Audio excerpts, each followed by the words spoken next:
بسم اللہ الرحمن الرحیم۔ ناظرین السلام علیکم۔ ناظرین، آپ کو آپ کے اپنے یوٹیوب چینل وزڈم ورڈ یعنی حکمت کی باتوں میں خوش آمدید کہتے ہیں، اور آج کے قصے کا آغاز کرتے ہیں۔ حضرت حسن بصری رحمۃ اللہ علیہ ابتدا میں موتیوں اور جواہرات کے سوداگر تھے۔ قسم قسم کے موتی اور جواہرات کی آپ تجارت کرتے تھے اور بڑے بڑے بادشاہوں کے پاس جواہرات تحفے میں لے جا کر پیش کرتے تھے۔ ایک دفعہ کچھ جواہرات ہرقل بادشاہ روم کے پاس لے کر گئے۔ پہلے وزیر سے ملے اور اپنے آنے اور بادشاہ کی خدمت میں تحفہ لانے کا حال بیان کیا۔ وزیر نے کہا، کل تو بادشاہ کو ایک نہایت ضروری کام ہے، بالکل بھی فرصت نہ ہوگی، اور وہ کام دیکھنے کے قابل ہے۔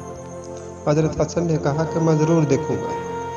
وزیر نے حضرت حسن کو لے جا کر ایک جگہ میدان میں ٹھہرا دیا، جس میدان میں خیمہ زرعی کا کام تھا۔ اس کے آس پاس اعلیٰ درجے کی مخمل کا فرش تھا۔ خیمہ کی تنابیں زرعی کی تھیں، اس کی چوبیں چاندی کی تھیں اور میخیں سونے کی۔ نہایت قابل دید منظر تھا۔ وزیر نے حضرت حسن کو خیمہ کے عقب میں چلمن کے پیچھے کھڑا کر دیا کہ جس سے حضرت حسن سارا معاملہ دیکھ سکیں۔ وہ خیمہ دراصل شاہ ہرقل کے عزیز فرزند کی قبر پر بنا ہوا تھا، اور آج اس کی سالانہ برسی کا دن تھا۔ بادشاہ سالانہ رسم تعزیت ادا کرنے یہاں آیا ہوا تھا۔ حضرت حسن نے دیکھا کہ پہلے ایک جماعت مقدس عیسائی لوگوں کی خیمہ کے اندر آئی اور قبر کے پاس کھڑے ہو کر کچھ پڑھنے لگے اور پھر روتے ہوئے نکل کر چلے گئے۔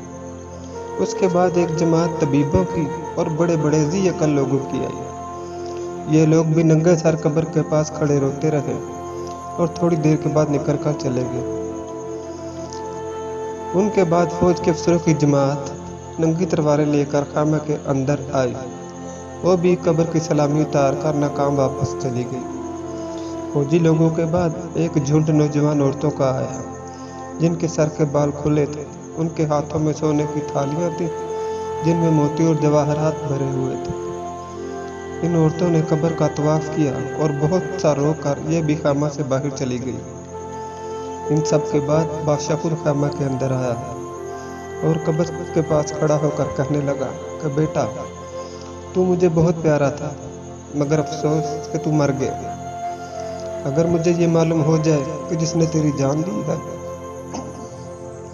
وہ ان بڑے بڑے راہبوں اور پادریوں کا کہا مان کر تیری جان واپس کر دے گا، تو یہ بڑے بڑے عیسائی راہب اس کام کے لیے تیرے پاس حاضر ہیں۔ مگر میں جانتا ہوں کہ ان کے کہنے سے کچھ نہ ہوگا۔ اگر مجھے معلوم ہو جائے کہ عقل مندوں اور طبیبوں کی تدبیر کرنے سے تیری جان خدا بخش دے گا، تو یہ بہت بڑی جماعت طبیبوں کی اور بڑے بڑے عقلمندوں کی تیری قبر کے پاس کھڑی ہے اور تیری رہائی کی تدبیر کرنے کو موجود ہے۔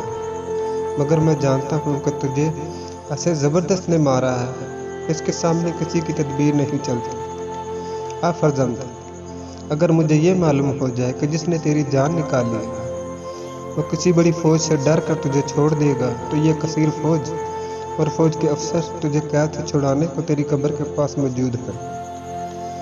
لیکن جس نے تجھے قید کیا ہے وہ ایسا زبردست خدا ہے کہ کوئی فوج اس کے سامنے کوئی حیثیت نہیں رکھتی۔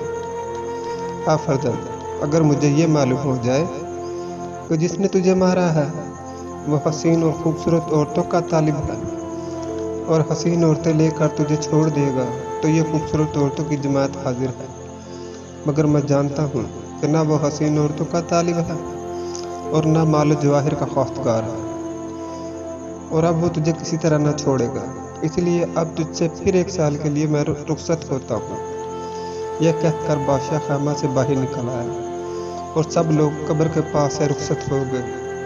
حضرت حسن نے یہ واقعہ دیکھا تو دل پر ایسا اثر پڑا کہ دنیا سے طبیعت یکطرف ہٹ گئی، اور آپ نے آئندہ دنیا کے جواہرات بھیجنے چھوڑ کر آخرت کے جواہرات خریدنے شروع کر دیے، اور دنیا کے جملہ کاروبار سے الگ ہو کر اس فکر میں پڑ گئے کہ آخرت کا زادیرہ مہیا کرے، اور بچڑے میں آ کر قسم کھائی کہ اب اس دنیا میں کبھی نہیں ہنسوں گا، اور پھر عبادت و مجاہدہ میں کچھ اس طرح مشغول ہو گئے کہ اس زمانے میں کوئی ویسا نہ تھا، اور 70 برس تک تادم زیست بے وجہ نہ رہا۔